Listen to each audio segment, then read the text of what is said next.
అందరికీ వందనాలు. వాగ్దాన ఫలమునకు స్వాగతం. ఈనాటి ధ్యానము కొరకై పరిశుద్ధ గ్రంథంలోంచి మత్తయి సువార్త 6వ అధ్యాయము 15వ వచనంలో ఇలాగ వ్రాయబడి ఉన్నది. మీరు మనుషుల అపరాధములు క్షమింపక పోయిన యెడల మీ తండ్రియు మీ అపరాధములను క్షమింపడు. దేవుడి లేఖనంలోంచి మనతో మాట్లాడును గాక. ప్రియమైనటువంటి స్నేహితులారా, యేసుక్రీస్తు వారు ఈ లోకంలో ఉన్నప్పుడు ఆయన ఒక ఉపమానమును చెప్పి ఉన్నాడు. ఒక వ్యక్తికి మరొక వ్యక్తి కొంత ధనం అప్పుగా ఇచ్చాడు. అయితే ఇతడు కలిగి ఉన్నటువంటి ఆర్థిక ఇబ్బందుల చేత సరైన పని లేక మరి ఆ అప్పును తీర్చలేకపోయాడు. అతన్ని పట్టుకుని బంధించి తీసుకుని వచ్చి ఆ యజమానుడి దగ్గర నిలబెట్టినప్పుడు వీడు ఆయన కాళ్ళ మీద పడ్డాడు. పడి అడుగుతాడు, అయ్యా కొంచెం టైం ఇవ్వండి, నాకు పని లేక నేను చాలా కష్టాల్లో ఉన్నాను, మీ బాకీ నేను తీరుస్తాను, కానీ నాకు కొంచెము సమయం కావాలని మిక్కిలి బ్రతిమాలుకున్నాడంట. వెంటనే ఆ వ్యక్తిని చూసి జాలేసి, సరేలే నీకు పని లేదంటున్నావు కదా, నీ బాకీని నేను కొట్టివేస్తూ ఉన్నాను, నువ్వు పోయి ఆనందంగా బ్రతుకు అని చెప్పినప్పుడు ఆ వ్యక్తి ఎంతో ఆనందంగా ఆ ప్రాంతంలో రోడ్డు మీద నడుచుకుంటూ వెళ్తున్నప్పుడు అతనికి ఒక వ్యక్తి ఎదురొచ్చాడు. వాడెవడంటే వీడికి బాకున్నటువంటి ఒక అప్పు ఉన్నటువంటి వ్యక్తి.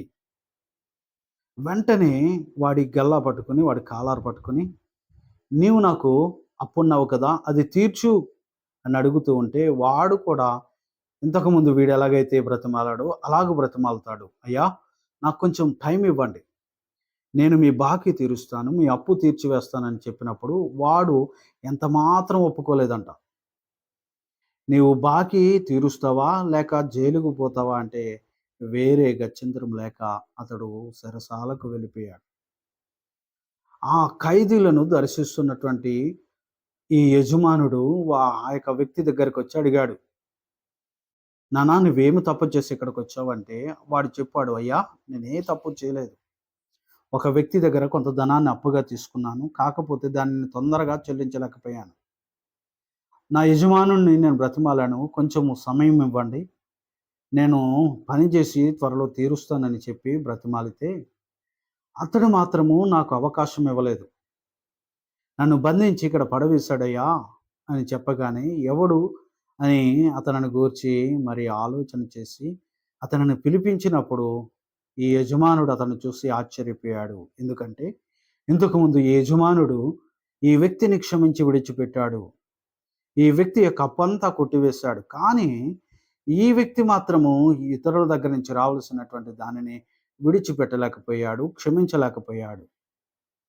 ఈ యజమానుడికి కోపం వచ్చింది, రాజుకు కోపం వచ్చి వీడిని ముందు లోపడేయండి అని చెప్పి వాడిని బంధించి లోపల పడవేయించాడు. ప్రియమైన స్నేహితుడా, ఇక్కడ మనము గమనించవలసింది, నువ్వు ఏమి పొందుకున్నావు దాన్ని ఇతరులకు అలాగే ఇవ్వగలుగుతున్నావా? నీవు ఇతరులను క్షమిస్తేనే నీ యొక్క పరమ తండ్రి నిన్ను క్షమిస్తాడు అని యేసుక్రీస్తు వారు స్పష్టంగా ఇక్కడ బోధిస్తూ ఉన్నాడు. పరిశుద్ధ గ్రంథం అంతా పరిశీలన చేస్తే ఆదికాండం నుంచి ప్రకటన గ్రంథం వరకు చూస్తే రెండు ప్రాముఖ్యమైనటువంటి మాటల మీద ఆధారపడి పరిశుద్ధ గ్రంథం ఉంటుంది. మొదటిది ప్రేమించు, రెండవది క్షమించు. ఈ రెండు మాటలే పరిశుద్ధ గ్రంథం అంతా మనము ధ్యానిస్తే ఈ రెండు మాటలే మనకు బోధిస్తాయి. నా ప్రియమైనటువంటి స్నేహితుడా, నీవు ప్రేమించే వ్యక్తిలాగా ఉండాలి. దేవుడు మనల్ని ప్రేమించాడు. యోహాను సువార్త 3:16 దేవుడు లోకమును ఎంతో ప్రేమించెను. ఎంత ప్రేమించాడంటే మనల్ని మాటల్లో చెప్పలేము. ఒక భక్తుడు ప్రార్థన చేస్తూ దేవుణ్ణి అడుగుతున్నాడంట, దేవా నీవు నన్ను ఎంతగా ప్రేమిస్తున్నావు నాకు చెప్పు, నేనంటే నీకు ఎంత ఇష్టము ప్రభువా, నాకు చెప్పండి, అది నేను వినాలని ఆశ కలిగి ఉన్నాను. నాకు నీ ప్రేమ ఎంతో తెలుసుకోవాలనుకుంటున్నాను, నీ ప్రేమను గూర్చి నేను తెలుసుకోవాలని ఆశ కలిగి ఉన్నానని చెప్పి ప్రార్థన చేస్తూ ఉంటే ఆ పరమ తండ్రి అతనికి కనిపించి అన్నాడు, బిడ్డా నిన్ను నేను ఎంతగా ప్రేమిస్తున్నానంటే నా ప్రాణము కంటే ఎక్కువగా నేను ప్రేమిస్తున్నాను అని చెప్పాడంట యేసయ్య. నా ప్రియమైనటువంటి దేవుని బిడ్డ, మన కోసము తన ప్రాణాన్ని పెట్టడానికి ఇష్టపడిపోయాడంటే ఆయన మనల్ని ఎంతగా ప్రేమిస్తున్నాడో అర్థం చేసుకోవాలి. ఆయన చేతులు కొట్టబడిన మ్రేకుల వైపు ఆయన చూసుకుని బాధపడలేదు. ఆయన వీపు మీద కొట్టబడినటువంటి కొరడాలను చూసి బాధపడలేదు. ఆయన తల మీద పెట్టబడినటువంటి ముళ్ళ కిరీటాన్ని చూసుకుని బాధపడలేదు. ఆయన ప్రక్కలో పొడవబడినటువంటి బల్లె పూటను గురించి ఆయన మాట్లాడడం లేదు. నిలువెల్లా కొరడాలతో కొట్టినా, శరీరం అంతా గాయాలైపోయినా ఆ గాయాల వైపు ఆయన చూడడం లేదు. కల్వరి శిలువ మీద కూడా నా దేవుడు మనల్నే చూశాడు. మన గూర్చి తండ్రితో మాట్లాడుతూ ఉన్నాడు. మనం ఆయన దగ్గరకు రావాలని, ఆయన ప్రేమను మనము కలిగి ఉండాలని, ఆయన రక్షణను మనం పొందుకోవాలని ఆయన ఆశ.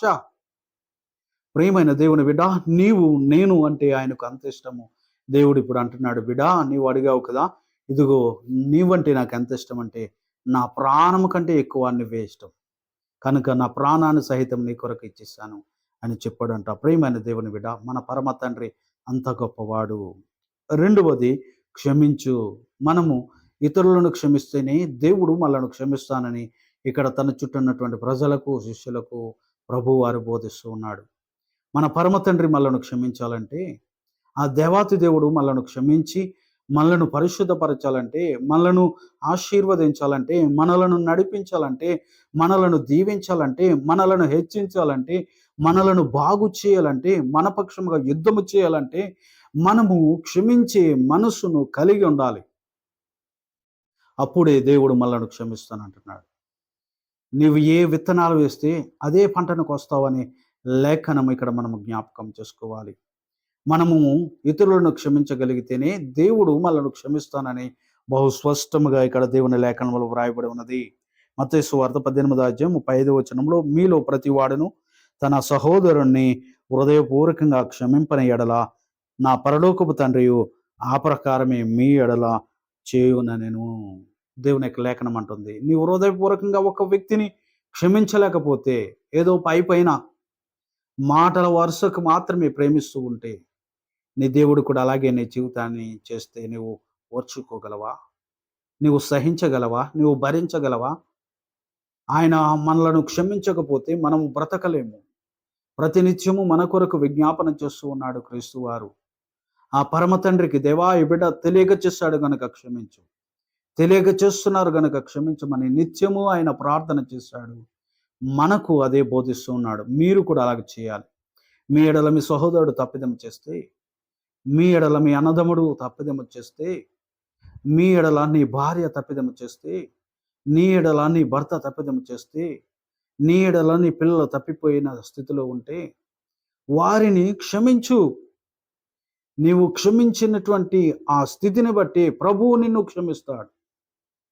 నీవు క్షమించే మనసును కలిగి ఉన్న కారణము చేతే ప్రభువు కూడా క్షమించే మనసుతో నిన్ను ఆశీర్వదిస్తాడు, క్షమిస్తాడని భక్తుడు తెలియజేస్తూ ఉన్నాడు.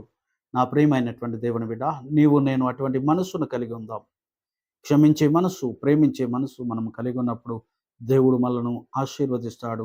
అప్పుడే దేవుడు మనలను ప్రేమిస్తాడు, అప్పుడే దేవుడు మనలను క్షమిస్తాడు, మంచి మార్గంలో నడిపిస్తాడు. ఈ యొక్క మాటలు వినిచున్న ప్రియమైనటువంటి స్నేహితుడా, నీవు నేను క్షమించే మనసు, ప్రేమించే మనసును సంపాదించుకుని క్రీస్తుకు ఇష్టమైనటువంటి జీవితాన్ని, ఆ పరమ తండ్రికి ఇష్టమైనటువంటి జీవితాన్ని మనం జీవిద్దాం. అప్పుడు దేవుడు మనల్ని ఇంకా ఆశీర్వదించి మనకు కావలసిన క్షమాపణ, మనకు కావలసిన రక్షణ, మనకు కావలసిన ఆశీర్వాదము, మనకు కావలసినటువంటి దీవెనలు ఆయన మనకి ఇచ్చి మనల్ని బలపరుస్తాడు. అటువంటి ధన్యత దేవుడు ఈ మాటలు వినిచున్నటువంటి మీ అందరికీ అనుగ్రహించును గాక. ఆమేన్.